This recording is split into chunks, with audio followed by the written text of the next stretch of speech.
Hello, everybody, and welcome back to the Valorant Game Changers presented to you by Verizon. We have the Verizon post-match interview, and I'm so excited to be bringing on Tupperware from DSG. Big congratulations to you for this phenomenal debut performance with DSG. How are you feeling? I'm feeling great. I think I'm overall just like so proud of the ladies. I think the hard work that they've been putting in is really showing off in this first matchup. So I'm very excited. Yeah, I mean, I love that you said that because DSG, you all have been doing something very different. You've been sharing your scrims and your practices through the various players' perspectives, and it's so noticeable how much hard work has been putting in. Now, specifically for you, since I have you here, you switched into the IGL role so new. You've been rocking that breach.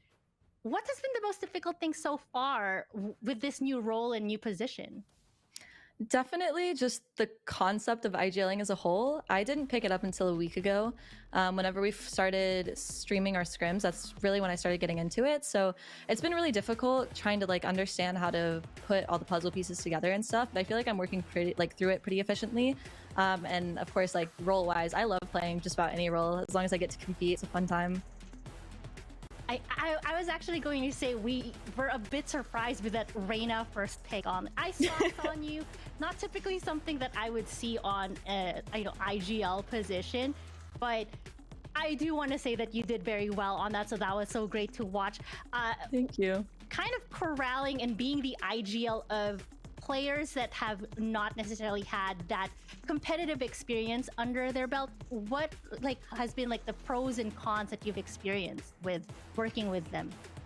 The thing about the group of ladies that I'm playing with is that they're all so open to understanding like the side of the competitive scene. So they're all, we load into a server and they're like, Lydia, tell me exactly where to go. Tell me what to play. Tell me when to push. Tell me exactly when you want me to peek. And they're so okay with like being microed to the point to where they understand those things naturally at this point. So day one, it used to be, okay, I'm going to flash this. You're going to instantly swing because of XYZ. And now they're telling me when they want that utility. They're telling me how they want to play. And it's really, really like refreshing to see that because it just shows how much hard work they've been putting in as well outside of the scrims and outside of the server. And it's super, super nice to see. So there's definitely just a ton of pros, they're working so hard in and out of the server, in and out of stream. But I'm very thankful to like have such a like great hardworking group of players to be playing with this GC. Oh, that's awesome. I mean, things I love to hear, right? Now, you're going to be facing Evil Geniuses next up. How do you typically reset after, I mean, I would call it like a very intense match. You went into overtime over in Haven, prepare the mental, not just for yourself, but essentially since you are the IGL, the leader of this roster who are new to experiencing this competitiveness, how do you transition them into, hey, we're coming into another series of the day, it's not done yet? I think that is the main thing to know, like, hey, like, congrats, we won that first matchup. Even after we won map one, like, hey, we're still in it and we still have to close this out. It's not over until it's over.